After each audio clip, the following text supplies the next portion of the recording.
You know, you think you've got a handle on somewhere like Giza, the pyramids. Iconic, right? But then, boom, something potentially changes everything. Absolutely. And that's what happened, or might have happened, on March 15th, 2025.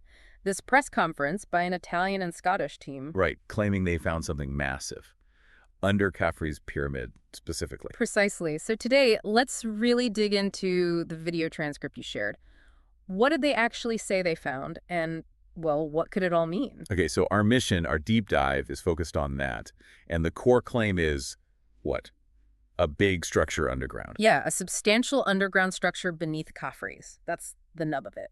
Okay, so starting with that, what kind of structure are we talking about? Well, the first thing that jumps out is these 8 vertical shafts. They call them tree wells in the source material. Tree wells. Okay, how big are we talking? Huge. Apparently around 640 meters long. That's incredibly deep. And 10 to 12 meters across. Wide. Wait, 640 meters? That's like stacking 2 Eiffel Towers, almost 3. Pretty much, yeah.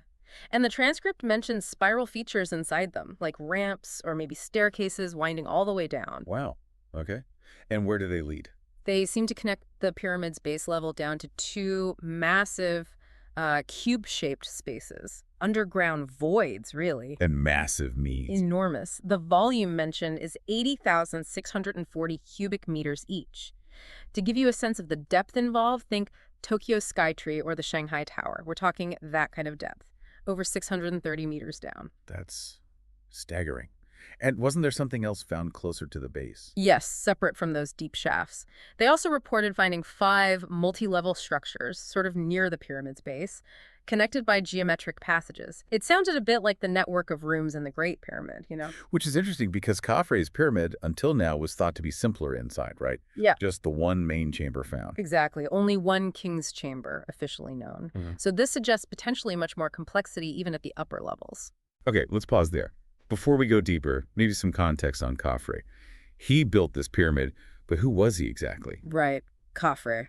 He was likely the son of Khufu, you know, the guy who built the Great Pyramid. Some debate if he was a son or brother, but son is the prevailing view.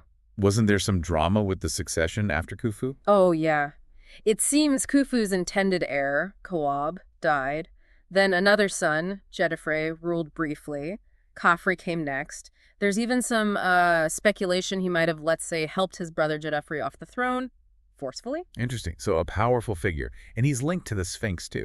Generally credited with building the Sphinx, yes, or at least commissioning it. His pyramid was a touch smaller than his father's originally, but it often looks taller. Why is that? It's built on slightly higher ground, about 10 meters higher bedrock, so it gives it that visual edge. And these pyramids weren't always this sort of rough stone look we see now, were they? No, not at all. They were originally encased in smooth, polished, white limestone, gleaming. You can still see a bit of that original casing right at the very top of Khafre's pyramid. Right, I've seen pictures of that. Yeah. Now, inside Khafre's, before this new discovery, what did we know? Pretty straightforward, really. One main chamber, generally called the King's Chamber, though unlike Khufu's, it's down at ground level, and another sort of unfinished chamber below it. Unfinished. What was that for? Maybe an offering chamber, or perhaps a decoy for tomb robbers.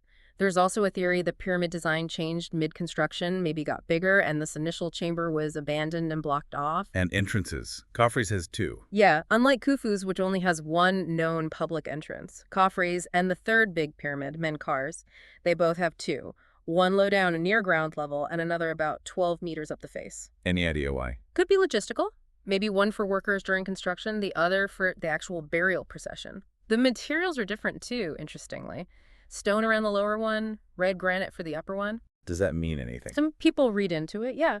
Maybe a symbolic thing about the pharaoh's soul ascending, moving from the earthly stone to the more celestial red granite. Who knows? And you mentioned Khafre's chamber being at ground level, unlike Khufu's high up. Right. That shift is often seen as reflecting a change in religious focus. Maybe less emphasis on the sun god Ra, whose symbol would be high up, and more towards Osiris, god of the underworld, hence the chamber being closer to, or at, ground level. Okay, so that's the known context. Yeah. But this new stuff, It goes way beyond that, doesn't it? Especially the deeper network. Exactly. Because the team didn't stop with those two huge cube spaces, they claim their tech detected another massive network of hollow structures even deeper, like 600 meters below the first big structure. So 1,200 meters down in total, that's nearly 3/4 of a mile. That's the implication and the transcript. Well, it mentions interpretations linking this to a potential underground city, even raising names like the Halls of Amenti or the Halls of Records. Wow, okay. The Halls of Records, that's Yeah. legendary stuff. The whole Atlantis connection, right? A hidden library of ancient knowledge. That's the myth, yes. A repository holding the wisdom, maybe the treasures, of a lost, super advanced civilization from before the flood. It's a powerful idea. And this team thinks they might have found evidence pointing towards it. Their findings, they suggest, could be interpreted that way, which leads us to how they claim to have found all this, the technology. Right. It sounded complicated. Synthetic aperture radar interferometry and Wow. seismic ambient noise tomography. Yeah, quite a mouthful. Let's break it down. The SAR part uses radar, basically. High-resolution satellites, Italian military ones apparently, orbiting way up at 600 kilometers. Okay. Taking pictures with radar? Sort of. They beam down electromagnetic waves and record the echoes. It gives very detailed surface images. But the transcript notes radar waves don't usually penetrate very deep. A few meters, maybe? Not hundreds. So that wouldn't explain finding things 600 or 1,200 meters down. What about the other part? The seismic noise thing. That seems to be the key innovation here. They call it seismic ambient noise tomography. The idea is the Earth itself has this constant low-level vibration, tiny tremors happening all the time. Okay. Like background noise. Exactly. Ambient noise. And these super sensitive satellites can apparently detect these vibrations. The crucial bit is how these tiny waves travel through the ground. How so? Well, if they hit solid rock, they travel one way. If they hit a void, an empty space, or even just different density material, they change. They get reflected or slowed down, or their path bends. Ah, so by analyzing those changes. They believe they can map out what's underneath. The transcript uses a great analogy. Right. It's like shaking a closed container and trying to guess what's inside by the sounds and how things rattle around. You're listening to the structure. That makes sense. And this tech wasn't originally for pyramids. No, the transcript says it was developed for studying volcanoes, mapping magma chambers underground by listening to those vibrations. Okay. And potential military uses too. Yeah. Finding bunkers. That's mentioned as well, yes. Detecting hidden underground tunnels or facilities. The team claims it's very precise, potentially showing even small details. Which all sounds amazing, but how has it been received? Especially in Egypt. Ah, well, that's where the friction comes in. The reaction from Egypt, particularly from Dr. Zahi Hawass, the former Minister of Culture, it was strong. Yeah. And negative. He wasn't buying it. Not at all. The transcript outlines the main Egyptian objections. First, that the team never got official permission for this kind of survey. Second, decades of digging and research at Giza haven't shown anything like this. Okay, fair points maybe. Anything else? Major skepticism about the technology itself. Doubts about whether this seismic noise analysis can really be reliable at those kinds of depths, or if it can genuinely distinguish between, say, a man-made chamber and just a natural cave or crack system. So they're questioning the interpretation of the data. Fundamentally, yes. And they've demanded the team release all the technical details, the raw data, so it can be independently checked. Verified. Has the team done that? Not yet, according to the transcript. It does mention they published a paper on the technology 3 years ago. It was peer-reviewed, but apparently noted as being quite rough early-stage stuff back then. And the permission issue. Mm-hmm. Do you need permission for satellite stands? Technically, no, not in the same way you need permission to physically dig. Satellites are just looking from above. But politically, yeah, it's sensitive. The transcript compared it to UFO photos. Yeah. Hard to believe without clear proof. Exactly. Without the raw data, without verification, it's a big claim based on a method many aren't familiar with or convinced by. But, despite the skepticism that the idea of finding something huge under the pyramids, it's captivating. Absolutely. What about the team itself? Who are these researchers? The core team for this Khufu project, as it's sometimes called, seems to be 3 main people. Professor Corrado Malanga. His background is in cosmology and SAR tech. Then Dr. Filippo Bongiovanni radar, geology, geophysics, computer science, a mix. Okay, so tech guys. Is there an Egypt expert?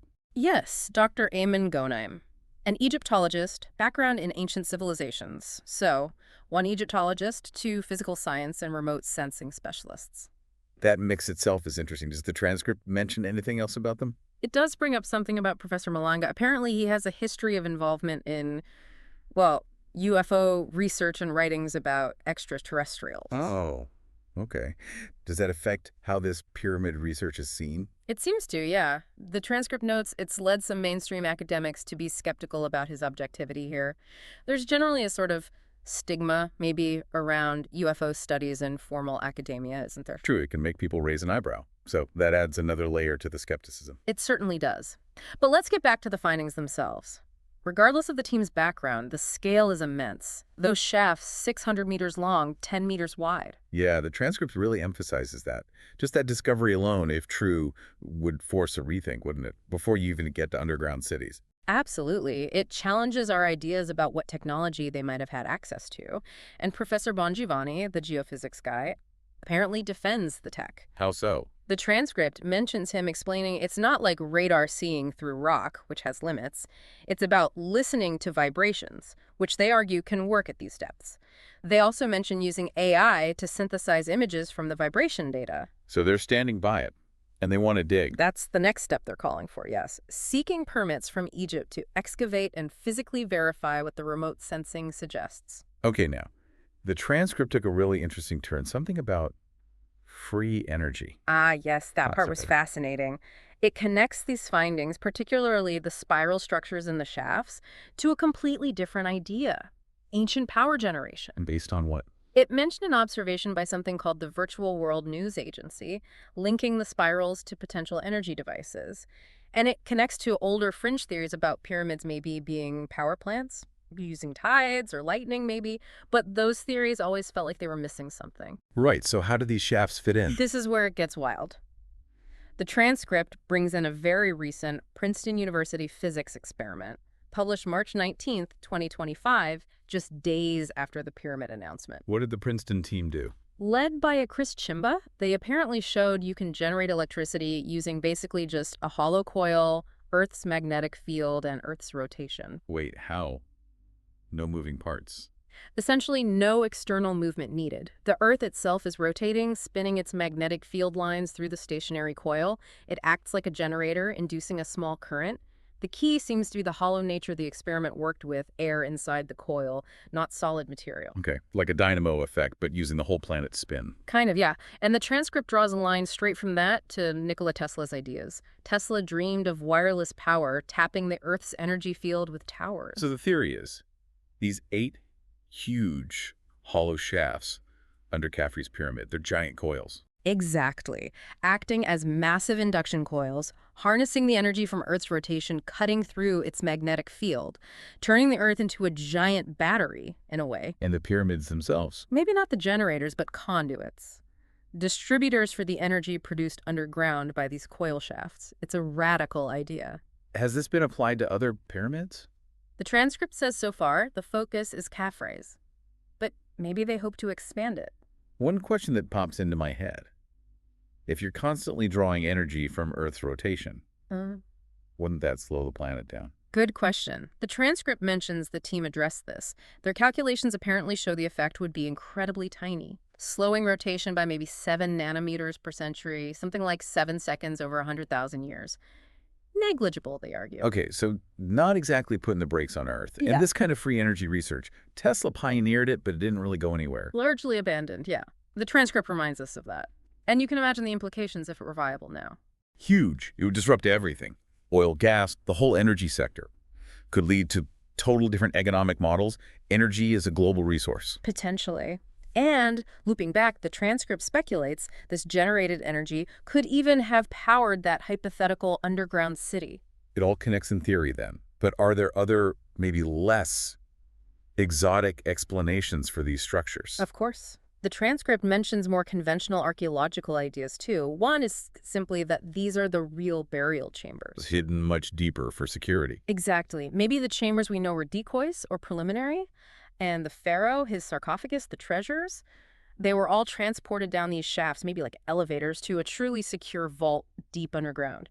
That would explain why the known chambers seem relatively empty. That makes a certain kind of sense. What about natural formations? Also mentioned, the Giza Plateau is limestone, prone to natural cave systems' karst topography.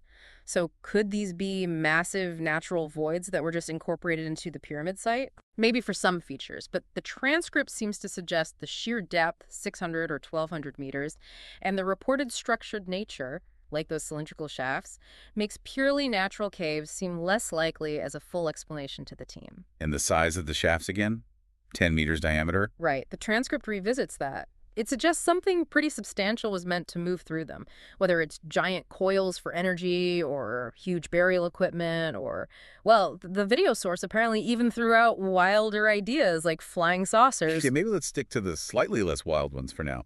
But the core point is, if they're not standard ancient Egyptian, Then it implies someone else was there, maybe much earlier, maybe with technology we don't understand, a pre-Egyptian advanced civilization. That's the underlying implication. so wrapping this all up, it's a huge claim, isn't it, this potential complex under Khafre's pyramid? Massive. Detected, they say, with new tech, but facing, understandable skepticism from archaeologists. And the main interpretations swirling around are either this advanced, possibly free energy-generating system. Right, using Earth's own rotation and magnetic field, or a profoundly deep and hidden burial complex, possibly linked to legends like the Halls of Records, hinting at a lost civilization. It's definitely a lot to process. The data isn't public yet, the debate is just starting. Exactly. It's very much an unfolding story. But it leaves you wondering, doesn't it? Thinking about this potential discovery. What else might be hidden? Right beneath our feet, all over the world, what knowledge, what history is still waiting? Makes you think about the limits of what we think we know.